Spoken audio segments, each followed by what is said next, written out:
Hello दोस्तों, welcome to my YouTube channel exam hub Allahabad. मैं हूं निर्भय श्रीवास्तव और आज हम लोग पढ़ेंगे पॉलिटी सीरीज में संविधान के महत्वपूर्ण अनुच्छेद। तो संविधान के महत्वपूर्ण अनुच्छेद जो कि एग्जाम के दृष्टिकोण से जो संविधान के अनुच्छेद इंपॉर्टेंट है उसको हम लोग यहाँ पे डिस्कस करेंगे। जैसे वर्तमान समय मूल संविधान में 395 अनुच्छेद हैं, तो ये 395 अनुच्छेद पढ़ना जो है जरूरी नहीं है। इसमें से जो जो इम्पोर्टेंट है उसको हम लोग यहाँ पे देखेंगे। तो हमने इसको जो है भाग वाइज जो अनुच्छेद इम्पोर्टेंट है उसको लिखा है यहाँ पे। तो आइए देखते हैं संघ और उसका राज्य क्षेत्र। ये भाग है, पहला भाग है संघ और उसका राज्य क्षेत्र से जो इम्पोर्टेंट अनुच्छेद हमें लगा है उसको हमने नोट किया है। तो सबसे पहले अनुच्छेद 1 कहता है इंडिया अथवा भारत राज्यों का संघ होगा। इंडिया अथवा भारत, संविधान में जो है भारत को दो ही नामों से जाना जाता है, इंडिया अथवा भारत। ठीक है, संविधान में हिंदुस्तान कहीं भी वर्णित नहीं किया गया है। पहला अनुच्छेद बताता है इंडिया अथवा भारत, ये राज्यों का संघ होगा। ठीक है, तो जैसे कि भारत में 28 राज्य हैं, वर्तमान समय में 28 राज्यों का ये संघ है। तो 28 राज्य, इस समय स्टेट्स कितने हैं वर्तमान समय में 28 है, और यूटी यूनियन टेरिटरीज 8 है। ठीक है, दूसरे नंबर पे है अनुच्छेद 2, क्या कहता है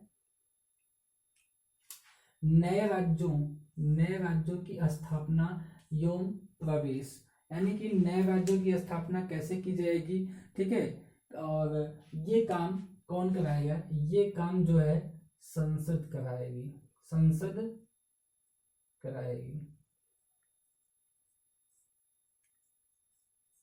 नए राज्यों की स्थापना करना होगा या फिर नए राज्यों को का प्रवेश कराना होगा, तो ये काम संसद कराएगी। अनुच्छेद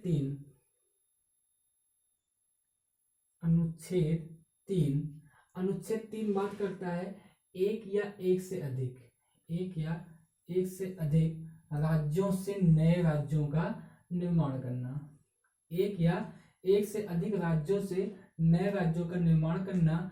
दूसरे में इसमें दूसरा पॉइंट है कि राज्यों की सीमा में परिवर्तन करना। तीसरा पॉइंट है राज्यों के नाम में परिवर्तन करना। ठीक है, तो ये तीनों काम, पहला काम क्या है, एक से अधिक राज्यों से नए राज्यों का निर्माण करना, राज्यों की सीमा में परिवर्तन करना, उनकी सीमा बढ़ा देना घटा देना। ठीक है, राज्यों के नाम में बदल देना। ठीक है, नाम परिवर्तन करना। ठीक, जैसे कि पहले मुंबई महाराष्ट्र को पहले जो है बम्बई कहा जाता था, उसका बाद में नाम बदल करके क्या कर दिया गया, महाराष्ट्र कर दिया गया। ठीक है, ऐसे ही बहुत सारे राज्य हैं। तो ये तीनों काम जो है, तीनों काम कौन करेगी, तीनों काम संसद करती है। जो हमारी संसद है वो जो है ये तीनों काम कर सकती है जो है। अब बात आती है नागरिकता। ठीक है, तो दूसरा भाग है नागरिकता। तो नागरिकता से जो इम्पोर्टेंट अनुच्छेद लगा है उसको हमने यहाँ पर लिखा है। तो पहले वाले भाग से जो है 3 अनुच्छेद इम्पोर्टेंट थे, उसको हमने लिखा है। तो नागरिकता से ये जो अधिवास द्वारा नागरिकता, ये अनुच्छेद 5 बताता है कि आप अधिवास द्वारा नागरिकता प्राप्त कर सकते हैं। अनुच्छेद 6 बताता है कि पाकिस्तान से भारत आने वाले, पाकिस्तान से जो लोग भारत आते हैं उनकी नागरिकता के बारे में अनुच्छेद 6 में बताया गया है। अनुच्छेद 7 बताता है कि जो लोग भारत से पाकिस्तान जाते हैं, यानी कि भारत से पाकिस्तान जाने वालों की नागरिकता के बारे में बताया गया है। अब बात करते हैं भारतीय मूल के व्यक्ति के बारे में बात करते हैं, जिनको हम लोग PIOs कहते हैं। ये जो है भारतीय नागरिक नहीं होते हैं, ये विदेशी नागरिक होते हैं। ये इनके जो है दादा नाना या फिर दादी वगैरह ये भारतीय रहे होते हैं, जो है ये PIO जो होते हैं, पर्सन ऑफ इंडियन ओरिजिन्स जो होते हैं, ये विदेशी होते हैं, विदेशी होते हैं, भारतीय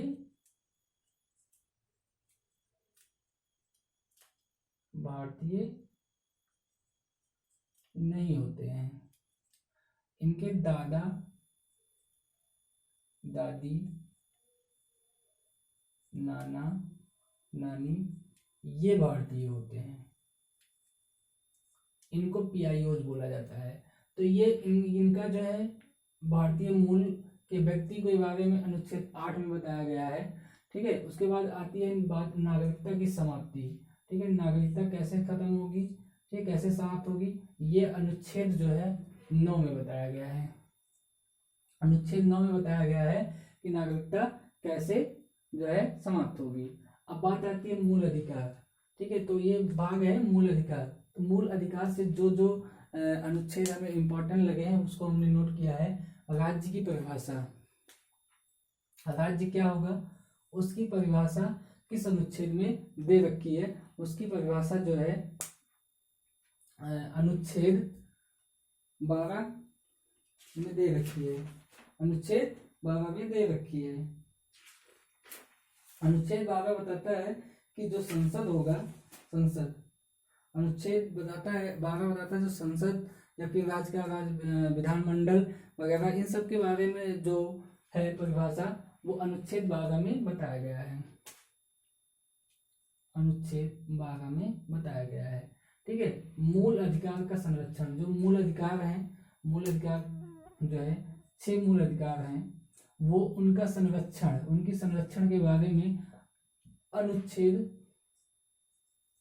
13 में बताया गया है। अनुच्छेद 13 जो है मूल अधिकारों का संरक्षण के बारे में बात करता है। फिर विधि के समक्ष समता, विधि के समक्ष समता, ठीक, यानी कि विधियों का समान संरक्षण, यानी कि विधि, ठीक है, विधि का सभी के ऊपर समान संरक्षण है। ठीक, सभी को एक समान न्याय मिलेगा, न्याय व्यवस्था की गई है संविधान में। ये बात अनुच्छेद 14 में की गई है। वैसे अगर देखा जाए तो समानता यानी कि समता की बात अनुच्छेद 14 से 18 तक की गई है। ठीक है, तो कई तरीके के समानता के बारे में बात की गई है। अब बात करते हैं धर्म, जात, मूल वंश, लिंग, जन्म स्थान। धर्म, जात, मूल वंश, लिंग, जन्म स्थान के आधार पर समानता।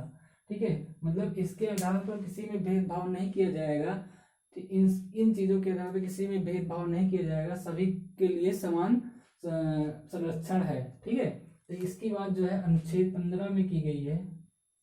इसके बाद आती है बात अनुच्छेद 16 की, अवसर की समानता। अवसर यानी कि सभी को समान अवसर दिया जाए। जैसे कि गवर्नमेंट जॉब निकलता है तो सभी के लिए होता है कि सभी लोग अप्लाई कर सकते हैं। बहुत सारी ऐसी चीजें होती हैं कि जो सभी के लिए समान अवसर की समानता होती है। सभी लोग जॉब कर सकते हैं कहीं भी जा करके, कहीं सभी लोग व्यवहार कर सकते हैं कहीं पे जा करके भी। ठीक है, तो इसी वजह से हम लोग कहीं भी जा करके कोई भी काम कर सकते हैं अवसर की समता के कारण ही। तो ये अनुच्छेद 16 ये इंपॉर्टेंट है। अस्पृश्यता का अंत यानी कि छुआछूत, इसको भी बोलते हैं छुआछूत। छुआछूत क्वेश्चन पूछता है कि छुआछूत संबंधित प्रावधान किस अनुच्छेद में दिया गया है, तो ये 17 में दिया गया है। अनुच्छेद 17 में छुआछूत संबंधी प्रावधान बताया गया है, यानी कि अस्पृश्यता का अंत। ये इंपॉर्टेंट है। फिर बात करते हैं लास्ट में उपाधियों का अंत। जो लोग उपाधि वगैरह धारण करते थे, सम्राट वगैरह, इसका जो है अंत कर दिया गया है। वो अनुच्छेद जो है 18, अनुच्छेद 18 के द्वारा उपाधियों का अंत कर दिया गया है। मूल अधिकार और नागरिकता से संबंधित जो है विस्तार में वीडियो हम बनाएंगे इसके बाद में। तो आइए देखते हैं यहाँ पे 1 से लेकर के 18 तक आज अनुच्छेद हो पाया है। इसके आगे अगली वीडियो में बताएंगे। तो ये जो अनुच्छेद हैं जो इम्पोर्टेंट हैं, इसको आप लोग एक बार देख लीजिए और स्क्रीनशॉट ले लीजिए।